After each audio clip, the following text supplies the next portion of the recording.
Oui,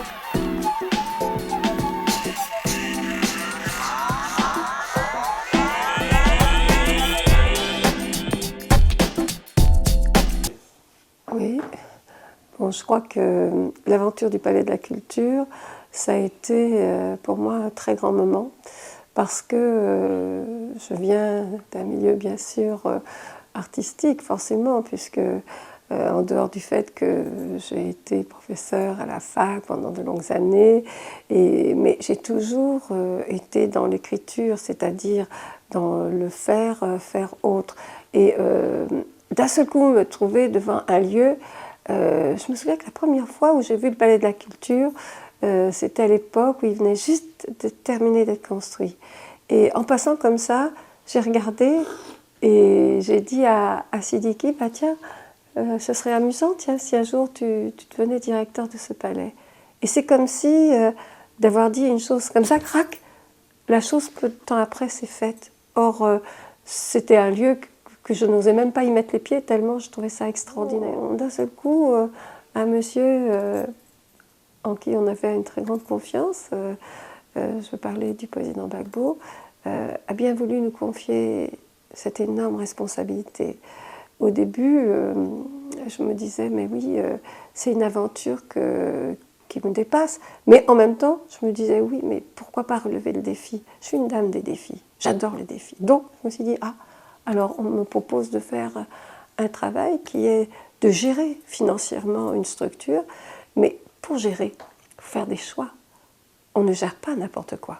Ça veut dire qu'il faut avoir véritablement un plan, se dire qu'est-ce qui va bien pouvoir se développer dans ce palais. C'est vrai, nous on était du côté du théâtre, du cinéma, mais je me disais, attends, mais il y a beaucoup de choses à faire dans ce pays. En plus, je savais ce qui s'était passé quand même. Je savais à quel point il y avait eu déjà des violences qui se sont passées au moment même où le président Gbagbo a été élu, et où certains ont voulu remettre en question cette élection. Il y avait déjà du sang qui s'était coulé. Bon, donc je me disais, ce ne serait pas une tâche facile. Et très vite, je me suis rendu compte que ce ne serait pas une tâche facile. Parce que dès les premiers jours, je me souviens qu'un jour, le président nous avait invités à déjeuner, comme ça, fraternellement, chez lui. Enfin, c'était déjà à la résidence quand même. Et ce jour-là, il y a eu une tentative de coup d'État. C'était en janvier 2001. Et on a vécu en direct. Et il nous a dit à Sidiki et à moi de rester, parce qu'il faut que vous voyiez ces choses-là. Et on est resté, on était assis, on a vu les militaires défiler, on a vu que des choses se passaient, effectivement. Et on est resté là. J'ai compris ce jour-là que, attention, ce serait quelque chose de très, très complexe. Parce que déjà, dès 2001, les choses étaient très fragiles. Il y avait déjà des gens qui fomentaient dans l'ombre une déstabilisation. Comme si l'arrivée d'un espoir démocratique en Côte d'Ivoire gênait aux encoignures ceux qui étaient déjà rassis du pouvoir. Parce que pendant 40 ans, ils avaient été assis sur le pouvoir. Donc, lorsqu'on s'est retrouvé au Palais de la Culture, quand je me suis retrouvée devant une telle responsabilité, mon idée, elle allait dans plusieurs directions. D'abord, former des jeunes, puisqu'il fallait recruter des jeunes. Il n'y avait personne dans ce palais à part des techniciens. Il fallait recruter des jeunes pour faire un encadrement. Et cet encadrement, bon, alors, évidemment, je savais bien qu'il y avait des ethnies en Côte d'Ivoire, mais je faisais semblant de ne pas le savoir. Et finalement, quand je recevais des gens, je les recevais sur des critères professionnels.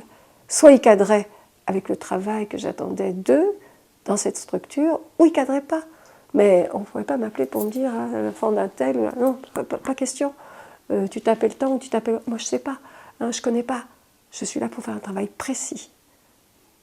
Un travail où, justement, il serait possible de se dire il y a quelque chose de très fort, un enjeu très important à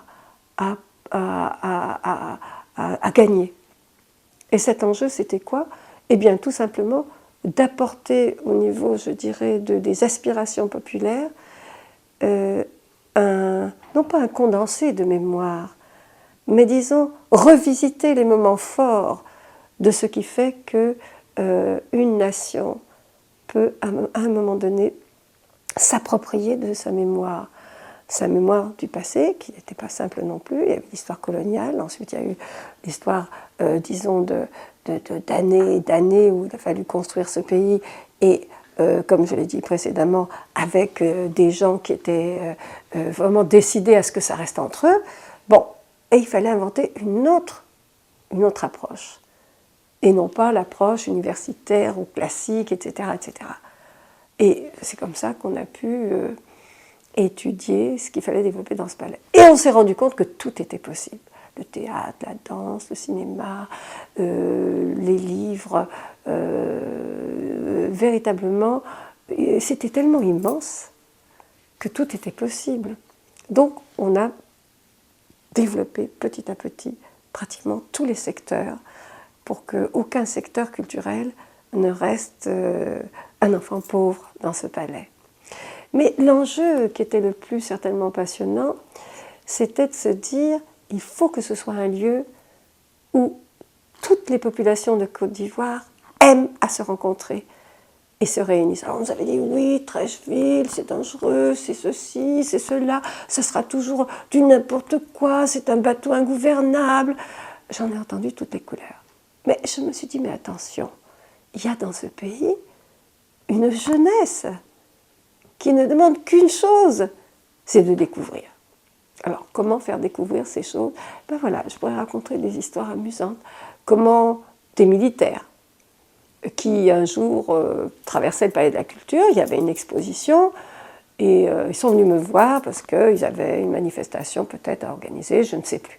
Je rentre dans mon bureau, et il y avait des peintures qui étaient tout autour. C'était un peintre qui s'appelle Ossou-Justin, qui avait peint pratiquement tous les moments historiques importants de la Côte d'Ivoire. Et il m'avait donné des petites aquarelles pour mettre dans mon bureau, et je les avais mis. Puis à un moment, le militaire regarde comme ça, dit « Oh là, c'est intéressant chez vous ». Il dit ben, « Voyez le monsieur là-bas, là, sur le tank, là, ce monsieur là-bas ». C'était moi. Ah, tout de suite, j'ai compris qu'il se passait quelque chose. Et c'était sans arrêt comme ça. Ça veut dire que Abidjan était, comment dire, un lieu complètement plein d'histoire. Et le moindre signe amenait évidemment toutes sortes de rencontres. Alors ça, c'est un exemple. Je vais en donner un autre. Je rencontre un jeune homme qui vient dans mon bureau, je ne sais pas ni de quelle ethnie, ni qui il est, ni quoi que ce soit, peu m'importe. C'est un Ivoirien. Bon. Et il me dit, madame, je viens vous voir parce que j'ai un problème. Je lui dis, quel problème tu as? Il dit, ben voilà, je suis peintre, et aujourd'hui, tous mes tableaux sont dans la rue. Je lui dis, mais pourquoi? Qu'est-ce qui t'arrive? Il me dit, ben, parce que, ben voilà, je n'ai pas pu payer mon loyer depuis 3 mois, et le monsieur a mis mes tableaux dehors. Madame, je suis venue vous voir, je vous en supplie. Il faut m'aider, ne me laissez pas sur le carreau. Je dis, ok, allez, viens. Je l'ai pris, je l'ai mis dans ma voiture. Je dis, allons-y. Je suis allée, j'ai dit, bon, j'ai vu le propriétaire, je dis, rentrez les tableaux. Et puis, c'est combien? C'est tant? Bon, voilà l'argent, laissez-le travailler. Bon, je crois que c'était ça mon travail.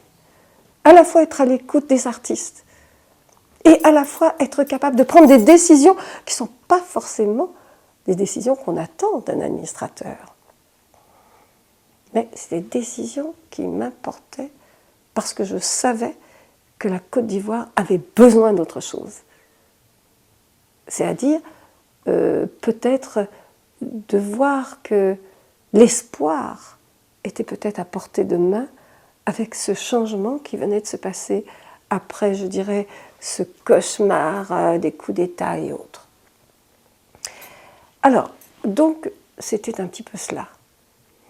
Alors, parmi les choses qui m'ont beaucoup aussi bouleversée, c'est que quand nous sommes arrivés, nous avons fait un film qui s'appelle Roue libre, dont j'étais la productrice, et nous avons fait un film et nous avons dû travailler avec des handicapés. Et je m'étais dit, il est hors de question qu'on vienne faire un film en Côte d'Ivoire sur des handicapés et qu'avant le tournage, je ne leur donne pas quelque chose. Donc, je m'étais débrouillée pour que tous les acteurs principaux puissent recevoir une chaise roulante. Et je m'étais arrangée avec des associations en France et j'avais pu obtenir 25 chaises roulantes. Et voilà, alors tout au début, avant de commencer même à faire le film, on a distribué les chaises roulantes parce qu'on pensait qu'il fallait que les handicapés comprennent que si on avait fait un film sur les handicapés, c'était un film qu'on voulait faire avec eux. Et que la première chose à laquelle il fallait faire, c'était répondre aussi à leur souffrance avant même de le fixer sur l'image. Et ça, je crois que ça faisait partie des actions que moi j'aime entreprendre. C'est-à-dire ne jamais couper le culturel du social. Je sens qu'il n'y a pas d'extase dans la solitude de la beauté. Il y a, je dirais, communion si nous sommes nombreux à découvrir quelque chose qui fait vibrer notre âme. Et c'était un petit peu ça, cet enjeu. Alors c'est vrai, je travaillais parfois 15 heures, 16 heures, 17 heures par jour, parce qu'il fallait que je sois tout le temps là. Former les jeunes, apprendre... Bon, deuxième chose que je vais vous raconter, qui fait partie aussi de ma rencontre avec la Côte d'Ivoire. Un jour, il y a un monsieur qui vient et me dit, voilà, j'ai besoin d'une salle, c'était tout au début. J'ai besoin d'une salle. Bon, ben écoutez, madame, c'est combien la salle? Alors je lui dis le prix. Alors il me fait un chèque et il me le tend.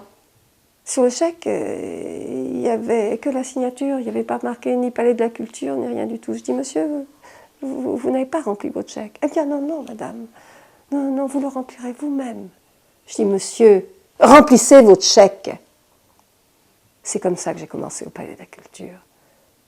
Et j'ai fait entendre à qui voulait entendre que je serais incorruptible.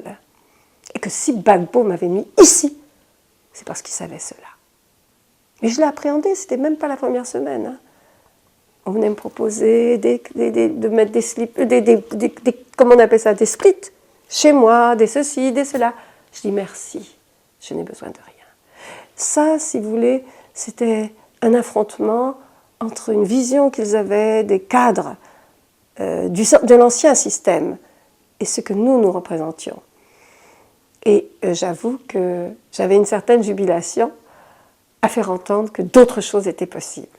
Donc il fallait gérer non seulement le côté économique, le côté de la création, c'est-à-dire, bon, ce qui me paraît extrêmement important dans le domaine de la création, c'est que l'administrateur soit en parfaite synergie avec le créateur, avec la personne qui vient faire quelque chose dans ce palais.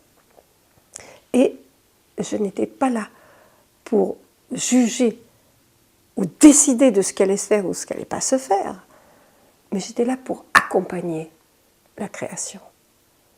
Et je me dis, en Côte d'Ivoire, effectivement, il n'y avait pas de gens qui étaient formés pour cela. Alors, si on allait amener un administrateur qui s'était occupé d'hôpitaux avant, c'est certain qu'il n'aurait jamais pu comprendre tout ce qu'on a créé dans ce palais. Et si le président Gbagbo m'a installé là, c'est parce qu'il savait que ça, je le savais, que je l'avais compris, que j'avais donné la preuve en montant je ne sais combien de spectacles, en produisant je ne sais combien de spectacles dans ce pays. J'avais la technique, la pratique, mais surtout un immense amour pour ce peuple. Alors ça ne se commande pas. Bon, mais c'est vrai qu'il faut pouvoir être capable de dire non. Et moi, je savais dire non. Alors, c'est pas facile, mais je le faisais. Parce que je me disais, je ne suis pas venue ici pour rien. Je suis venue ici pour montrer qu'on peut travailler, être blanc, être la femme d'un Africain, et qu'on peut être capable de s'impliquer exactement comme si c'était n'importe quel point de la planète, avec les exigences professionnelles et humaines qui fait qu'un lieu de culture soit un lieu de communication, de respect et d'ouverture sur le monde. Ça, c'est un premier cas. Puis après, nous avons été confrontés avec 2002. Septembre 2002, pour moi, ça a été un choc. Mais un choc, pourquoi? Parce que je savais que dans la maison tout autour où nous étions, les militaires passaient au-dessus des cadavres pour arriver jusque chez nous. Ça m'empêchait de dormir, ça c'est clair. Alors après, je me suis dit, qu'est-ce qu'il faut faire? Il y a de partout des gens qui vont et qui viennent, et qui sont dans cette ville, qui sont réfugiés, qui étaient descendus des zones où on avait séparé les populations. Bon, il fallait faire quelque chose. Donc, notre objectif, c'était d'être à la croisée de ce chemin. Entendre ce que toutes ces personnes souffrantes avaient à dire, et en même temps, essayer de trouver des solutions pour que leur arrivée à Abidjan, en attendant, dans le domaine qui était le nôtre, ne soit pas, je dirais, une désolation supplémentaire. Donc, ça, je l'ai fait par conviction. J'ai voulu que le culturel et l'humanitaire travaillent ensemble. Alors, c'est vrai que ce n'est pas évident de l'extérieur. Mais je peux vous dire que si on parle du président Gbagbo, a été très content que cette jonction se fasse. Pourquoi? Parce que d'abord et avant tout, on ne peut pas dire on va changer la vie si on ne comprend pas, mais de la façon la plus essentielle, ce que veut dire changer la vie. S'il y a une épreuve qui est une épreuve commune, et si chacun essaye de vivre à sa manière, sans aucun regard sur les autres, et continue à dire, nous on fait du culturel, c'est ça, et c'est ça, et c'est ça, ou alors moi je fais rentrer de l'argent pour qu'il y ait de la trésorerie qui rentre au ministère des Finances. Si c'est seulement ça, c'était pas la peine de venir en Afrique, et en attendant pas en Côte d'Ivoire. Il fallait donc trouver des solutions de gestion, où à la fois on tienne compte des événements que traversait la Côte d'Ivoire, répondre aux aspirations des Ivoiriens et en même temps aider les artistes à faire passer leur message. Donc, c'était ça ma stratégie. Alors, bien sûr, il y a eu des moments terribles que j'ai vécus. Parmi les moments terribles que j'ai vécus après septembre 2002, ça a été les grandes rencontres avec toutes les femmes de Côte d'Ivoire. Alors, si j'avais été un administrateur classique, j'aurais reçu les gens qui organisaient la manifestation et je serais restée coincée dans mon bureau. Eh bien, je ne pouvais pas. Pendant tout le temps où ces femmes se sont réunies, toutes les régions de Côte d'Ivoire sont venues. Toutes les femmes de Côte d'Ivoire sont venues raconter leurs souffrances, leurs douleurs, comment leurs maris ont été tués, comment elles ont été, certaines violées, comment leurs enfants ont été torturés devant leurs yeux. Elles sont venues, elles ont pleuré, je pleurais avec elles. Et j'ai dit, ma place est là. Ils verront une blanche qui est censée faire un travail dans ce palais, qui est là et qui pleure avec eux. Parce que pour moi, c'était pas possible d'être enfermée dans mon bureau alors que tout ça se passait. Il fallait que je sois témoin. Il fallait que je puisse dire un jour, oui, toutes ces souffrances ont été imposées aux femmes de Côte d'Ivoire. Donc ça, j'avoue que ça a été un moment très difficile. Et en même temps, j'ai vu le courage, j'ai vu la volonté de ces femmes à surmonter les épreuves et à se dire, il faut que la Côte d'Ivoire continue. Alors je ne dis pas qui organisait, je ne veux pas faire le panégyrique, mais c'était Simone Gbagbo qui organisait cela. Et moi, je n'avais rien à voir avec Madame la Première Dame, mais j'avais à voir avec les femmes qui étaient là. Et ma place était avec elles. Donc voilà parmi ma façon que j'ai eue, etc., de m'impliquer dans ce travail. Et maintenant, si je regarde pour le travail culturel, il m'avait toutes sortes d'aventures. C'est vrai. Je me souviens d'un jeune acteur qui était venu, qui était très perturbé, qui avait vécu dans une communauté et qui arrivait vraiment en morceaux, si on peut dire. Et nous l'avons accueilli en se disant peut-être qu'en étant avec le groupe des acteurs de l'Acteur Studio, que le directeur avait créé au Palais de la Culture, en recevant une formation, il allait pouvoir se rétablir. Après tout, il avait pris des gosses de la rue. Il en a fait ensuite des acteurs absolument exceptionnels. Je dis celui-là, bon, moi qui ai été quand même dans la psychanalyse, il faut quand même que je dise la vérité. Je ne peux pas le laisser sur le carreau. Donc, je lui ai dit, bon, écoute, viens, on va t'intégrer. Ah, ça n'a pas été facile. Mais un jour, je ne sais pas ce qu'il lui a appris, il s'est retrouvé tout en haut, tout en haut, tout en haut, sur le sommet d'une des terrasses du Palais de la Culture. Et il a grimpé encore avec des échelles, et puis il menaçait de se jeter. Ah, je dis, ah bon, d'accord, ok. Je suis sortie de mon bureau, j'ai monté, j'ai grimpé les escaliers, puis je me suis mis sur la terrasse, juste en bas de l'escalier, je dis, écoute mon gars, je t'ai pas fait venir ici pour rien, hein. Donc maintenant tu les descends tes escaliers. Tu as envie de te voir là-bas en bas sur le goudron, tu ne te verras plus après. S'il te plaît, moi j'ai pas envie de te voir là-bas en bas sur le goudron. Alors, tu vois, je sais que tu es malheureux, tu as un problème, mais je suis là avec toi. Je te tends la main, viens. Puis j'ai tendu ma main, et puis il s'est approché, approché, approché tout doucement. Il a pris ma main. Et puis, doucement, doucement, doucement, il est descendu. Il est là. Bon, les pompiers l'ont pris, les gens l'ont pris, mais je l'ai aidé à descendre. Et nous l'avons gardé avec nous. Et ce gars-là était capable de faire n'importe quoi de ses mains. Les sculptures, tout ce que vous voulez. Ah, il avait ses problèmes. Aujourd'hui, il est mort. Il est mort parce qu'il était diabétique.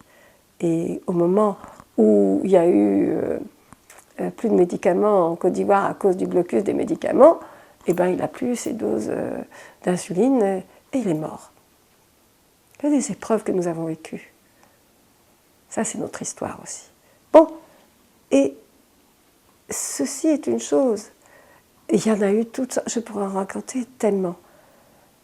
Et puis il y a eu bien entendu tous ces enfants, comme j'ai essayé de le dire, ces enfants qui, en septembre 2002, se sont retrouvés dans la rue en mangeant dans les poubelles, hein, dans les régions de l'Ouest. Nous avons fait la première caravane de la paix. C'était à ce moment-là. Nous sommes partis avec la société civile et Sidiki était à la caméra. Et moi, j'avais amené, ce que je pouvais amener, mais surtout ma volonté de voir qu'est-ce qui se passait vraiment. Et c'est là que j'ai rencontré le révérend Siayi, et c'est avec lui que nous avons, depuis 2002 jusqu'à aujourd'hui, nous sommes occupés de ces enfants orphelins de guerre. Bon, ça, c'est une autre aventure. Mais ce qui m'a étonnée, je le raconte parce que c'est pas pour dire, mais c'est parce que c'est le comportement. J'ai vu des cadres, des personnalités importantes, à qui même on a donné de l'argent pour aller à cette caravane, pour payer leur chambre d'hôtel et autres, arriver dans un endroit où il n'y avait même pas de quoi manger dans les familles. J'ai vu ces gens rester froids et secs, se réunir, oui, on va faire ça, on va faire ça. Moi, je suis allée avec 2-3 personnes, et Sidiki, on a été acheter des sacs de riz, puis on a été les apporter à ces personnes, parce qu'on voyait qu'elles avaient faim. Ça, c'était notre façon de voir les choses. Nous étions dans le culturel, mais nous savions que le culturel ne passerait, que la confiance ne serait là que si nous comprenions ce qu'ils vivaient, et les uns et les autres. Alors, j'ai fait venir ces enfants de Djouekoué, je les ai fait venir au Palais de la Culture, j'ai réussi à trouver des gens pour financer un repas de Noël dans un grand restaurant, ils n'avaient jamais été de leur vie dans un lieu comme Abidjan, ils n'avaient jamais vu un Palais de la Culture, etc., etc. Bon, tout ça, nous l'avons fait.